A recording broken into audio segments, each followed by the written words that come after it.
Allahu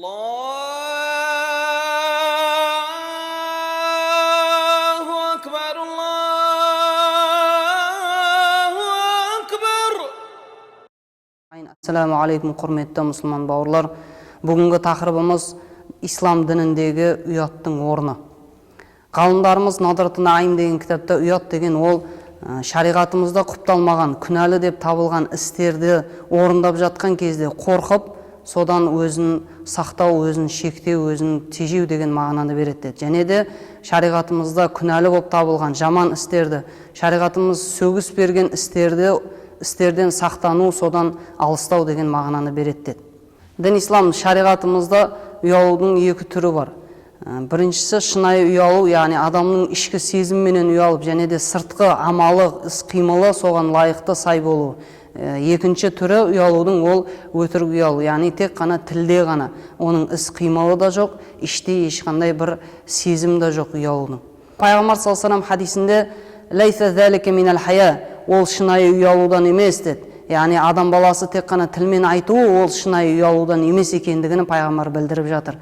Бәлкім ұялу, шынайы ұялу ол іштей сезім арқылы және де сыртқы амалы соған сай болу арқылы. Хадистің жалғасында пайғамбар саллаллаху алейхи ва саллям «Валакинна ман истахия миналлахи та'ала хаққа хаяи фалияхфаз ра'саху ва ман хава» деді. Яғни кім шынайы түрде ұялатын болса, онда ол басын және де басындағы нәрселерін сақтасын деді, күнәлардан сақтасын.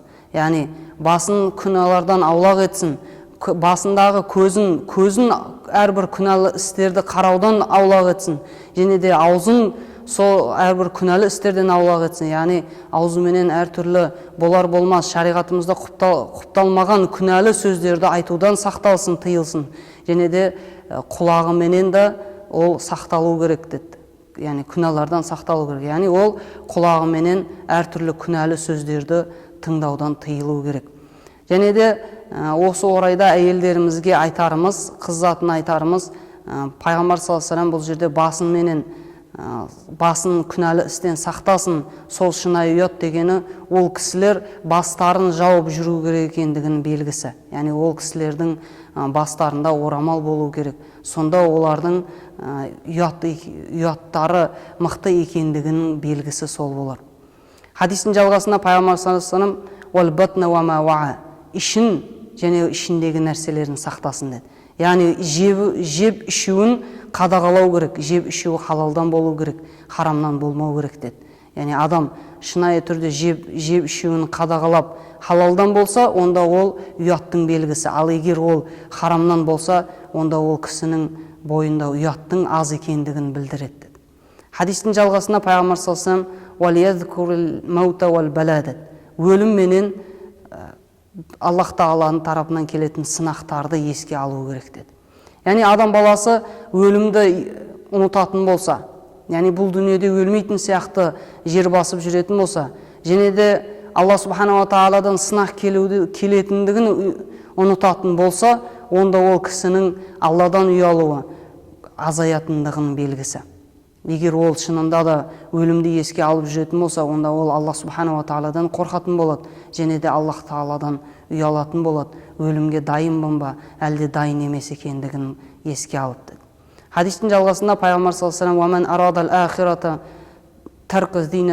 ва деді.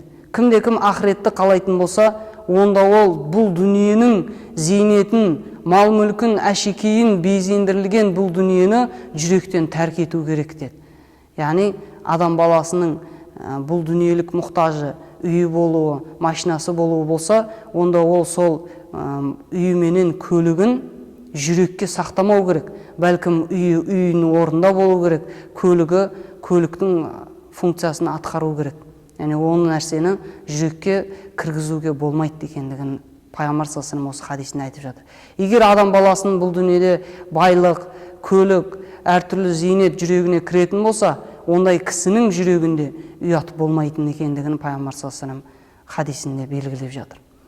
Хадистің жалғасында пайғамбар саллаллаху алейхи ва саллям қорытындылап айтқан кезде кім осы нәрсені жасаса, яғни басын, көзін, аузын, құлағын күнәдан аулақ етсе, жеп ішуін халал етсе, яғни қадағалап халалынан етсе, және де өлімді еске алып жүретін болса, Алладан ұялып, өлімге дайынмын ба, дайын емеспін ба, соны еске алып жүрсе, және де ол Аллах Тағаладан келетін сынақтарды еске алып жүрсе, Алладан ұялып жүрсе, және де ол бұл дүниенің әшекейін, байлығын, безендірілген бұл дүниені жүректен тәрк етіп, ақыретті қаласа, ақыретте жәннатты қалайтын болса, ондай адамның шынайы ұялшандық екендігін Пайғамбар саллаллаху алейхи вассаламның хадисінде айтты. Яғни адам баласы осы нәрселерді орындаса, онда шынайы ұятқа қол жеткізген болады. Пайғамбар саллаллаху алейхи вассалам хадисінде, екінші хадисінде айтты: «Әл-хаяу минал иман, уәл иману фил джанна». Кімде-кім ұялатын болса, ол кісінің иманы бар деді. Ал кімде-кімнің иманы болса, ол иншалла жәннатқа кіреді деді. Яғни түбі иманның жемісі, нәтижесі жәннат болады. Ал оған иманға жету үшін адам баласы ұятшаң болу керек. Ұятты бойына сіңіріп, амалы да соған сай болу керек. Ассаламу алейкум, құрметті тыңдармандар.